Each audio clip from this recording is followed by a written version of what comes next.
Hey everyone, in this video we're going to give you a full tour of this tiny house cottage. It's 24 feet long, it has a loft with a staircase and a railing. It's got 2 heat sources, lots of natural light, and it has a really cottagey, rustic kind of interior design.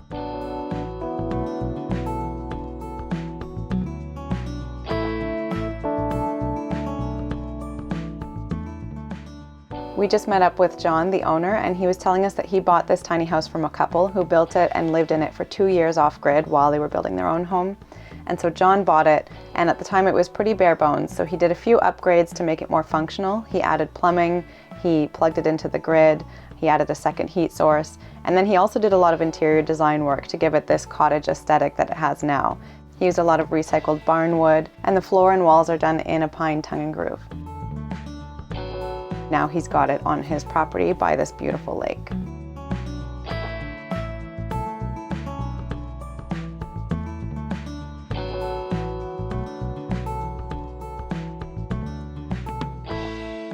So one of the first things you notice when you come in here is there's a lot of natural light. So there's actually 10 windows in this house, and most of them open, so you can also get a lot of nice fresh air in the summer. This is a ladder John built and added on to be able to access the loft up there for storage. And he used some hardware that he found. He wasn't sure if it would work, but he designed it so you can pull the ladder out and then run it along this galvanized pipe here. And we really like this because this way it's always attached, so it's really safe to use. One of the heat sources in the house is this wall-mounted electric heater. It's a 1500 watt heater and it has a thermostat, so that's really nice in a tiny house. A lot of people only have wood stoves, but that means there's a lot of temperature fluctuations in your house, and sometimes you come home and it's really cold. So it's nice to have at least one heat source with a thermostat to prevent everything from freezing. The bathroom's at the far end of the house. So basically it's just a standard flush toilet in here, sink and shower, and he has an on-demand hot water heater under the sink. For gray and black water, this wasn't a great area to have a septic tank. So what he has is a 360 gallon holding tank under the tiny house. And the tank is insulated and the pipe leading down into the tank has heat tape around it to make sure nothing freezes. And he just has to have that pumped out a couple of times a year.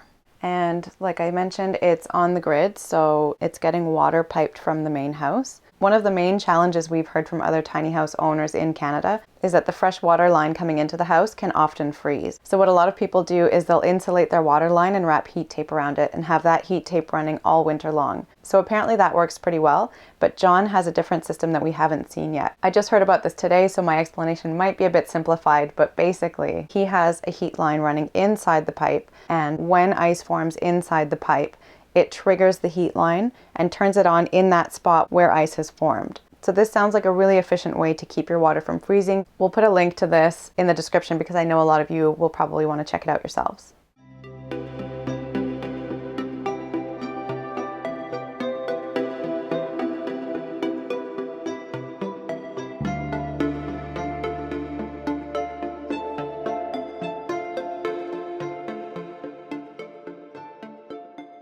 This is the kitchen. You'll see there's lots of counter space. John actually swapped out the original stainless steel sink for this nice big kind of country style ceramic sink. He added plumbing and you can see all the pipes are exposed.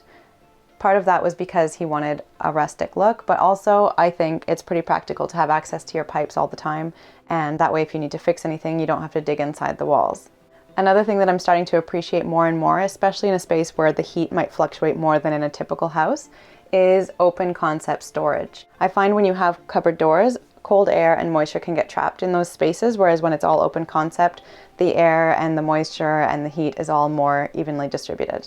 I also really like how he's got most of his kitchen utensils and cutlery and things like that all on the wall, so it really frees up the counter space. To eat, he's got a little nook here with 2 stools that you can eat at and lots of counter space for preparing food and doing dishes. For cooking, they have a 2-burner electric hot plate, and the bar fridge is electric.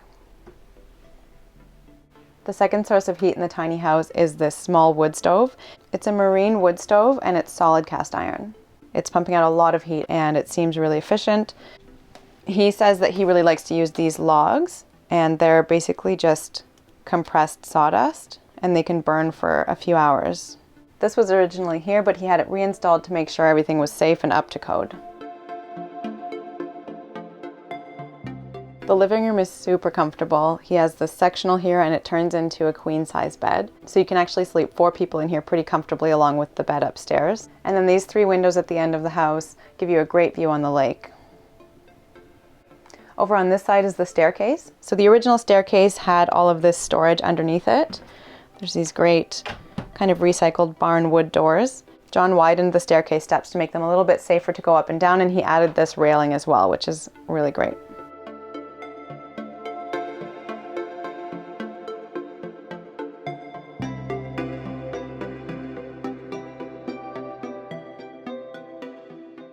The loft is up here, so there's a really comfy bed.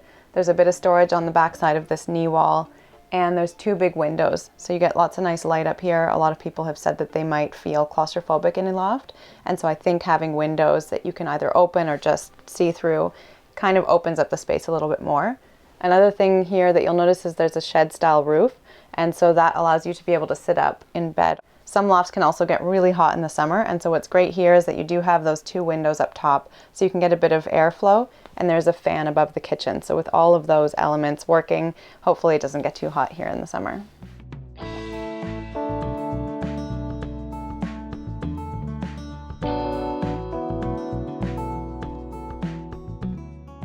This tiny house is 24 feet long, 8.5 feet wide, and 13.5 feet tall. And those are all the exterior measurements. It's built on a drop axle trailer. So the advantage of that is that the floor sits lower to the ground and you actually get a little bit more interior space.